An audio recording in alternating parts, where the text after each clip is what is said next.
Bonjour bien-aimés, la paix et la grâce de notre Seigneur Jésus-Christ soient avec vous. Nous bénissons le nom du Seigneur pour tout ce qu'il est et pour tout ce qu'il fait partout dans le monde et dans vos vies. Et on va parler aujourd'hui de la paix, bien qu'étant une évidence dans la vie du chrétien, elle savait être un domaine un peu spécifique en matière de ministère.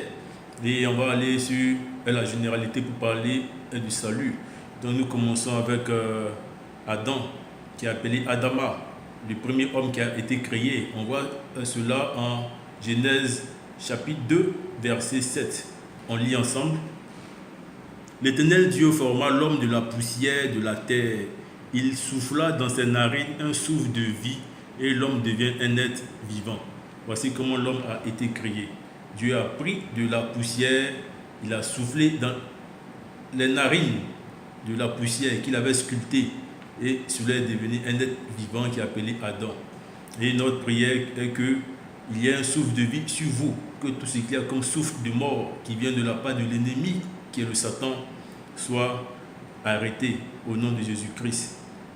Et Dieu a donné un ordre à Adam en Genèse 2, verset 17, lui disant: tu ne mangeras pas du fruit de l'arbre de la connaissance du bien et du mal, car si tu en mangeais, tu mourrais.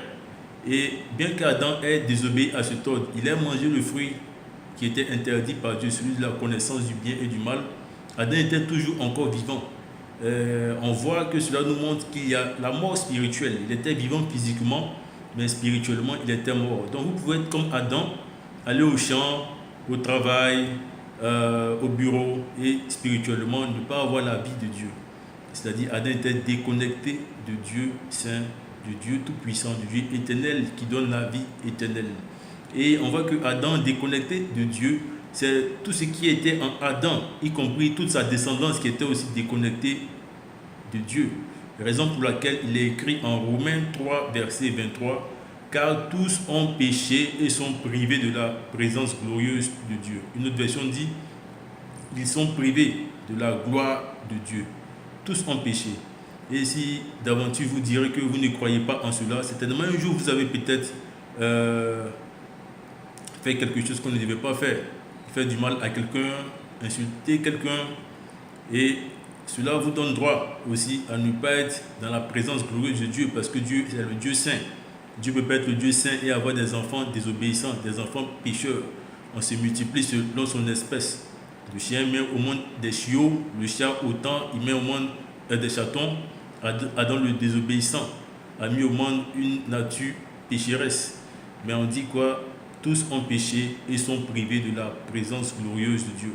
Mais cela n'est pas une fatalité.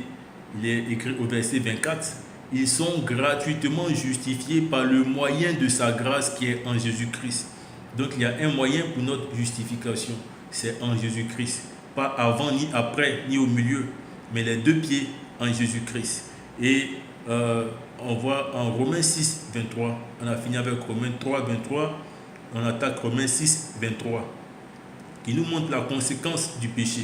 Là-bas, il est écrit, car le salaire du péché, c'est la mort, mais le don gratuit de Dieu, c'est la vie éternelle en Jésus-Christ. Le salaire du péché, c'est la mort. Une autre version dit, le salaire que paye le péché, c'est la mort. Mais le don gratuit de Dieu, c'est la vie éternelle. Mort ici, c'est le règne de la mort, c'est-à-dire l'esprit de mort. Mais le don gratuit de Dieu, les juristes vous diront que le don est déjà gratuit, mais on insiste pour dire que la vie éternelle est tellement gratuite qu'il faut la saisir. Il faut faire un effort pour oublier tout ce qu'on connaît et espérer en cette vie éternelle-là.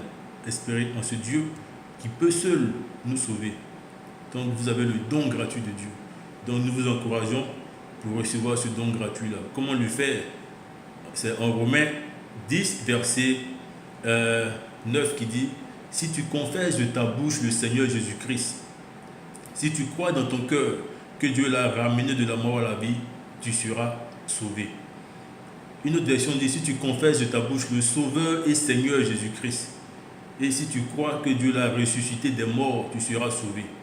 Donc croire en la mort et en la résurrection du Seigneur Jésus-Christ, croire que Jésus-Christ est mort pour nos péchés et en sa résurrection, et confesser que Jésus-Christ est notre Seigneur, c'est-à-dire notre Sauveur et notre Seigneur, ouvre droit au salut. Et nous vous encourageons à recevoir ce don gratuit-là. Et maintenant, vous pouvez aussi le faire si vous constatez que vous n'êtes pas sûr de votre salut, que si aujourd'hui vous quittiez cette terre et des hommes, vous n'êtes pas sûr d'être dans la présence de Dieu, vous pouvez maintenant même faire cette prière avec nous. On va faire cette prière ensemble pour accepter Jésus-Christ pour être enfant de Dieu. Donc vous déclarez juste après nous: Seigneur Jésus, j'ai entendu parler de toi, que tu es venu sur terre, faire le sacrifice à la croix par ton sang, pour payer pour tous mes péchés. Je renonce à mes péchés, je t'accepte dans ma vie comme mon sauveur, comme mon Seigneur. Prends la première place, prends toute la place, ma vie t'appartient. Amen. Et nous vous disons bienvenue dans la présence de Dieu, bienvenue dans la famille de Dieu. Nous allons vous recommander entre les mains du Seigneur. Père, bénis toutes ces personnes qui ont choisi la vie éternelle en Jésus-Christ, que ta vie les remplisse. Nous croyons que tu es dans leur vie comme tu es dans la nôtre. Bénis-les au-delà de leur espérance, que ta paix les remplisse, que ta joie soit pour eux une source intarissable. Merci Seigneur pour ta présence dans leur vie, que tout ce qui est fait pour perdre les âmes, que tout ce qui est fait par le plan de l'ennemi pour détruire tes enfants soit sans effet dans leur vie. Merci parce que tu les bénis maintenant au nom de Jésus-Christ. Merci, vous êtes dans la famille de Dieu.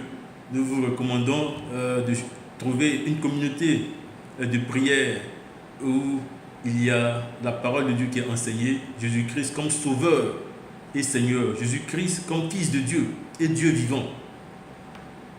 Et nous vous recommandons de lire chaque jour la parole de Dieu pour connaître le Seigneur davantage et d'avoir une vie de prière, parler à Dieu comme on parle à un Père.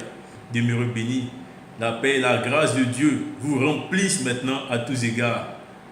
Au nom puissant de Jésus-Christ. Amen.